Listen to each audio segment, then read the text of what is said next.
తూర్పు కోస్తా రైల్వే చరిత్రలో జరిగిన అతిపెద్ద ప్రమాదం అధికారులను అంతర్మథనంలో పడేస్తోంది.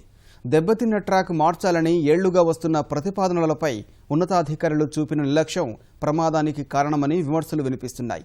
వాతావరణ పరిస్థితుల్లో మార్పుల సమయంలో ట్రాక్ మన్నిక తక్కువగా ఉంటుందన్న ప్రాథమిక సూత్రాన్ని పరిగణలోకి తీసుకోకపోవడం ప్రమాదానికి దారితీసిందనే వాదన వినిపిస్తోంది.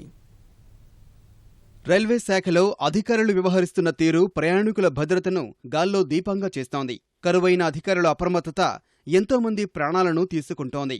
ఆదివారం కూనేరు రైల్వే ప్రమాదంలోనూ మానవ తప్పిదముందనే వాదన వినిపిస్తోంది.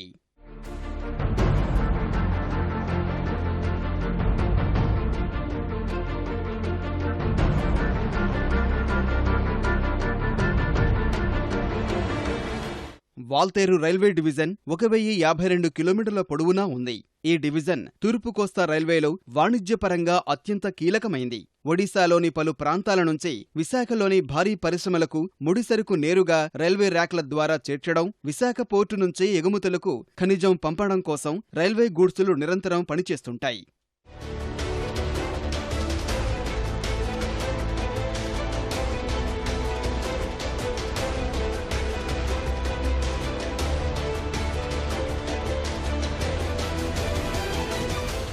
డివిజన్లోని ట్రాక్ల ఆధునీకరణ, విద్యుదీకరణకు ఇస్తున్న ప్రాధాన్యం దారుణంగా మారింది. కోరాపుట్ రాయగడ రైల్వే లైన్ 164 కిలోమీటర్ల పొడవునా ఇప్పటికీ విద్యుదీకరణ జరగలేదు. వాతావరణ పరిస్థితులు, ట్రాఫిక్కు అనుగుణంగా పట్టాల ఆధునీకరణ చెయ్యాలి. ట్రాక్ ఆధునీకరణకు ప్రతిపాదనలు ఉన్నప్పటికీ ఆచరణకు నోచుకోవడం లేదు. కోరాపుట్ రాయగడ మార్గం నుంచి హీరాఖండ్ సహా 7 ఎక్స్ప్రెస్ రైళ్లు నడుస్తాయి. ట్రాక్ల నిర్వహణలో సిబ్బందిని తగ్గించడము ఇలాంటి ప్రమాదాలకు ఆస్కారమిస్తుందన్న వాదన ఉంది. ట్రాక్ మరమ్మతు కోసం కింది స్థాయి నుంచి ప్రతిపాదనలు పంపినా బోర్డు కనికరించకపోవడం వల్ల మంత్రిత్వ శాఖ పరిశీలనకు రాని పరిస్థితి. కూనేరు వద్ద జరిగిన రైలు ప్రమాదానికి కారణాలు ఏమిటన్నది రైలు భద్రతా కమిషనర్ దర్యాప్తు చేపట్టింది.